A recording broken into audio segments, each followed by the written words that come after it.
Hello, everyone. Welcome to episode 3 of the Jaxon and Friends show. Really excited to be here. As you can see today, we have a guest, as promised. This is Chad Ricks. He works up at our Ford store. How long have we known each other, Chad? 5 months, probably. Yeah, probably about 5 months. I remember when Chad and I first met, I think I've heard a lot about you before. It was a lot about you don't want to, this guy's intimidating, and he will fight you. That's what I always knew about Chad. Then we had a big meeting company wide, and that's the first time I met you, Chad. And that was I feel like Chad and I hit it off really well. Was that intimidating? A little bit, yeah, a little bit. Not bad though. I remember thinking I was really excited to meet you actually because I'd heard a lot about you. And then in our meeting, you just had some great things to say, and I immediately knew that we would be friends. That's awesome. That's also one of the reasons I'm really excited to have you on as a guest here is because I know that you have the mentality and you have the right traits that other people can learn from. And so that's why you're here. Sweet. I'm excited. So really, first off, typically with these, I like to start with a recap from the last episode. It's been a little while. Recap in my life. We did a Sun Valley dirt bike trip. That was really exciting. Had a lot of fun there. A lot of good experiences. School started for Will. Things are it's a busy time of year, August. How about for you, Chad? What's been going on in your life lately? Well, I had a son just leave on a mission, and now I'm an empty nester, and so just been busy at work, and just I coach Little League football, so that's obviously taking a lot of my time. So cool. Just working away. Yeah, tell us a little bit more about work. Like, what do you do? So my main job role is parts and service director, fixed op director for Mountain West Auto Group. So I'm basically in charge of all the parts and service for the company, and just make sure that we run clean and smooth and take care of our customers. How long have you been doing parts and service? So I've been with Mountain West for 5 months, but I've been doing it for 27 years. Long That's time. all I've known. Yeah, that's really cool. In last episode, I talked a lot about kind of mentality, mindset. That's one thing I know about you. And for me, how I get into that good mentality, how I have that good mindset is through core values. If something happens in my life that I'm, say, in a bad headspace, I really try and think of a core memory that I had to get into a good headspace. So, question for you, like, if you, say, are in a tough headspace, what gets you into a good headspace or a good mentality or good mindset? I really try and focus on the good and focus on the positive. And that really helps me kind of put things in perspective of what matters most. I've always said life's too short to be in a bad mood and to not be happy, but that sometimes can be easier said than done. It's something that I have to continually push myself to think positive and be happy, and not only that, to influence those around me. And I like a happy environment, so I just like things that are positive, and gratitude, I think, plays a big role in that. Yeah, absolutely. Tell us more about that. Like, what makes you happy, Chad? What I would say makes me happy is obviously family, and making sure my family's taken care of and they're in a good place, and if they're happy. I also think like pushing myself to do hard things, although in the moment may be really stressful and overwhelming, but when I'm done doing those hard things, a lot of times I'm really proud of myself for pushing through and just getting better. So I love that. What are some, say, memories from your childhood or growing up, or tell me more about growing up even? Okay. Like, what made you who you are? So this one might be a little bit of a long story. So, I came from a family that, I thought was pretty loving at first, but when I was in 6th grade, my parents went through a divorce, and that was really, really hard for me. I'd never really heard my parents fight and do anything, and my sister went and lived with my mom, and I went and lived with my dad, and me and my dad became very close. We were like best buddies, and I didn't want to leave him home alone, so I'd always go ride horses with him, and I'd kind of sacrifice my time with my friends to make sure he was taken care of. And my 9th grade year, I had a stepsister that lived in Oregon, and we went up there to visit her, and while we were there, he happened to meet somebody, and within a month, he had decided to retire from Hill Air Force Base and moved to Oregon. And he said that, I'm more than happy to have you come live with me, or you can go with your mom. And I was just a freshman in high school, just starting to, get in my groove and decide, what, I think I want to stay. And that was a really hard decision for me. My mom, she was great, but obviously was just a single mom. And so I decided to go live with her. And after my dad left, we just didn't really talk much. And so that's where I actually started in the car business when I was 15 years old. Right next door was a car dealership, and so I'd walk next door and go to work, so I wouldn't have to be home. And then I played high school football. I was a good athlete, and I just didn't really have any family around me to support me, and that was really, really hard. So, that growing up was a little bit of a negative mindset, to be honest with you. And so I told myself that when I was a dad, when I was going to grow up, I wanted to be opposite of that. I wanted to be really involved in my family. I wanted to support them in everything I could do, and although I look back and was, for a time I was really bitter about that stage early on, but now that's what's made me what I am. Like, going through those hard times made me now want to be more positive, made me want to work hard, made me want to be the best at everything I can do. And I'm not saying that I always am, but I can sure put forth a lot of effort. I've coached all my kids, whether it be wrestling, soccer, or football. I've just really tried to be involved a ton. And so, after that stage, looking back now, there was a time I was really bitter at my parents, but my parents were doing the best they could. They didn't come up from a good upbringing. And so I always told myself I want to be the one to break that chain, to just change it and make a difference in my kid's life and my life. And that memory or that childhood is what made me what I am now, because I didn't want to be that same path. Even though it's helped me, I didn't want to live that same path with my kids. And so I've worked really hard to provide for them in a different way and be 100% in on their life. Yeah, I really love that. And I've noticed that about you since we've gotten to know each other. With that upbringing, are there any experiences in your life that you would say were just core experiences that changed the experience of your life? Can you think of anything of an experience that you're like, wow, that really, thinking back, that really changed the course of my life? Would you say as a parent changed my life, or just in general? In general. I think the biggest thing was I came from a family that definitely liked to party a little bit, which is fine. But that partying definitely caused a lot of issues. And I just knew I didn't want to be on that same path. And, I would say in generally my family hasn't really been very successful. Not a lot of kids go to college. Not a lot of kids done well in sports. Just not a lot of people done well financially. And I want to be the one to change that. And so that's been really motivating to me. And like I said, I look back, and there was a time I was very bitter at my parents for the way that was.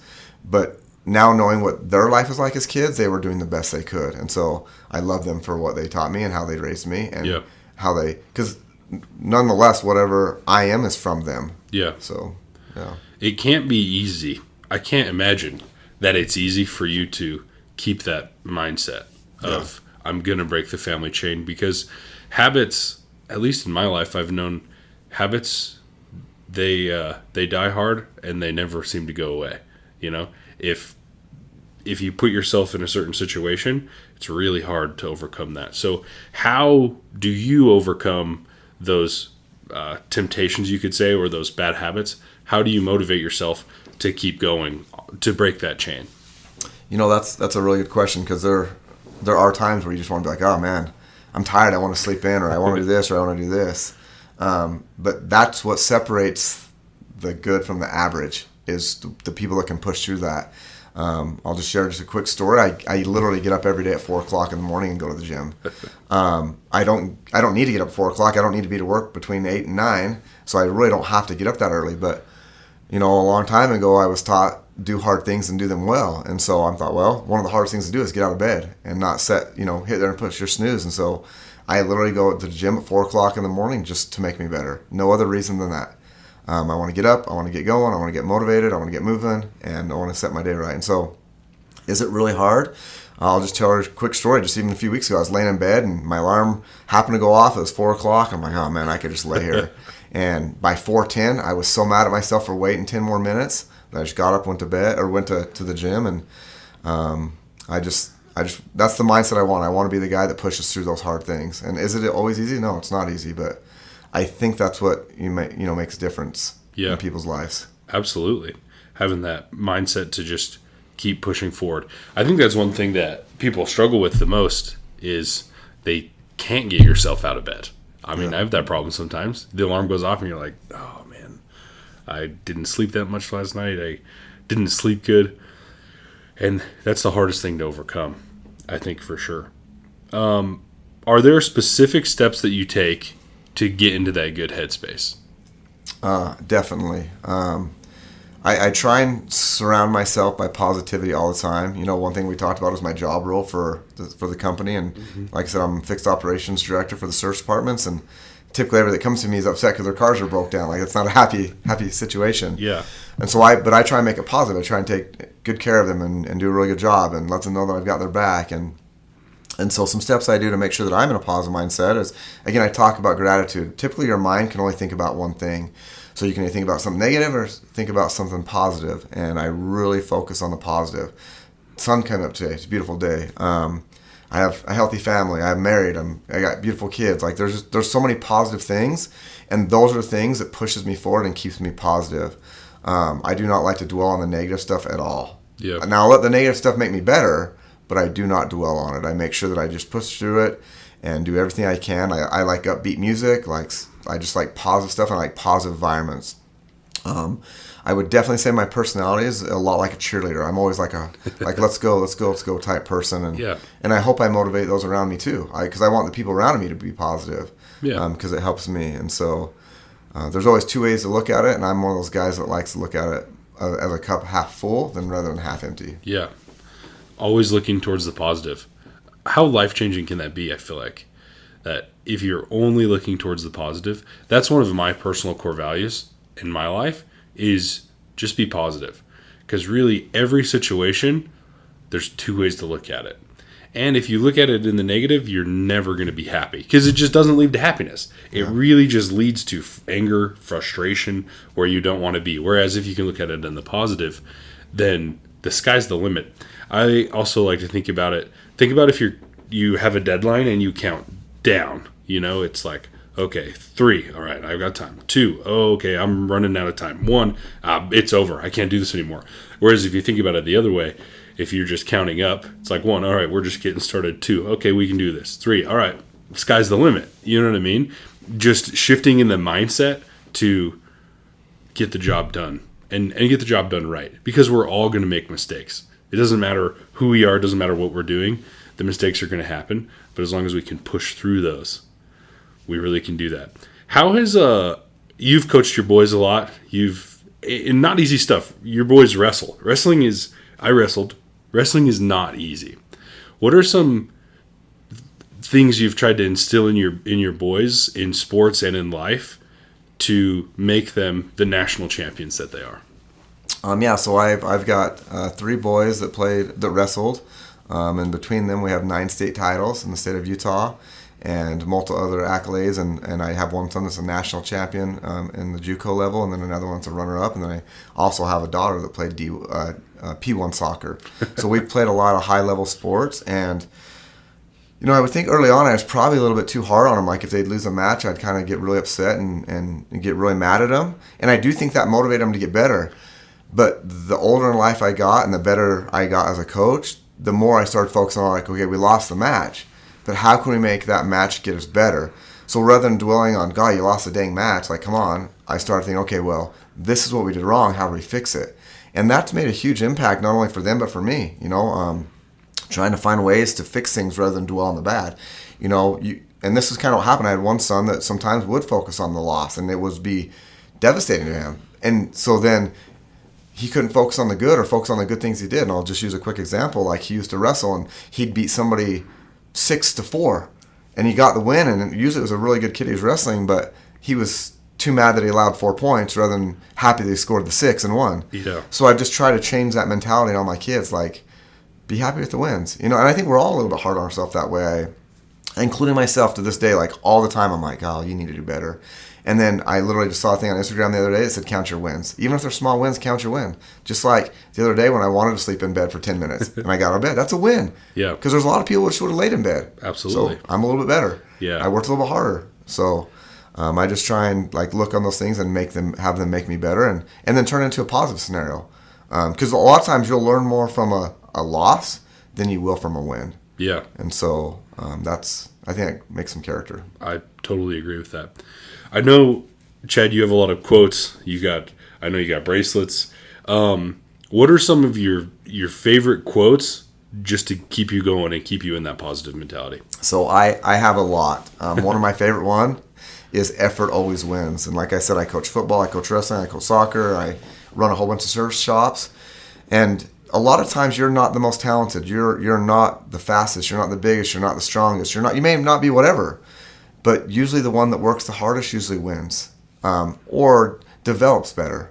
And so I do love that effort always wins. The other one is, again, a mindset thing. And it says, if you think you can or you can't, you're right. And I think that's a big one because, again, it's telling yourself what you are. I listened to just a little podcast the other day on the 49ers tight end, Jason Kettle, I think his name is. Mm-hmm. But he was basically telling himself before the game, he literally stands in front of a mirror and says, I'm the best. I'm strong. I'm fast. I'm literally just pumping himself mentally when you would think a professional football player would already be that way. Yeah. But he was open and talked about, no, I have to get myself ready for every game. I have to make sure I'm ready to go. And I would say life is very similar. We have to get that way every day to get ready to get to work or take care of our kids or take care of our wives. Like, we have to pump ourselves up. Hey, I'm good. I deserve these things. I've worked hard for this. You're a good person. Like, all those things just to get, again, that mindset we talked about. And I would dare say those are probably some of my favorite quotes. On that, I feel like you have to. We look at these big sports people. We look at people on Instagram, and we think like, oh, they just have it. They don't have to. They just automatically pump themselves up. But if you really hear them talk and really dig into how they do things, it's exactly what you've talked about. You just wake up, hey, that's a win. I got out of bed. Like, celebration. That's awesome. Yeah. Instead of thinking, I got out of bed 10 minutes late. Today's going to be like a rough day. I'm already running behind. No, hey, I got out of bed. I'm up. Oh, yeah. Brush my teeth. Let's go. I worked out. Hey, we're ready to rip. Yep. And then that just makes these bigger things. That's what makes these people who they are, I feel like, is by those little things that we can continually do every single day to build into who we want to be, really, to build into who we're meant to be. You had asked me a question a second ago of some things that changed my life and changed my mindset. And one thing I'll tell you that, happened a little bit later in life is I was preaching all these things to people, including my kids. Do this, do that, do this, work hard, all this stuff. And I thought to myself, man, am I a hypocrite? I'm saying all the right things, but am I focusing on those things for me too? And so, one of the things like I mentioned, I coach football, and I would say I was out of shape and didn't really look good. I'm out there coaching football, but I'm telling those guys to run harder. I'm like, well, do I run harder? So I decided one day, I'm like, okay, well, you can't ask people to do you're not willing to do yourself. So I totally changed my mindset, and so now what I tell them to do, I tell myself, like, okay, let's get out of bed, let's run harder, let's lift a little bit heavier, whether it's jiu-jitsu or boxing, whatever I'm doing that day, I try to be a little bit better and just not be a hypocrite. Yeah, so I love it. Cool. Well, that's kind of all we had. Any last thoughts, any last feelings, Chad, that you'd like to tell the people? Just thanks for having me on, and I think it's a good opportunity, and sometimes it's fun to talk about maybe just like I said, the wins. Like, now that I'm talking here with you, I'm like, oh, I have done some cool things, and I should be proud of myself and not be so hard on myself. So, no, I love it, and like I said, effort always wins. Let's go out and kick some butt. I love it. Thanks, Chad. Appreciate it. Talk soon. See ya.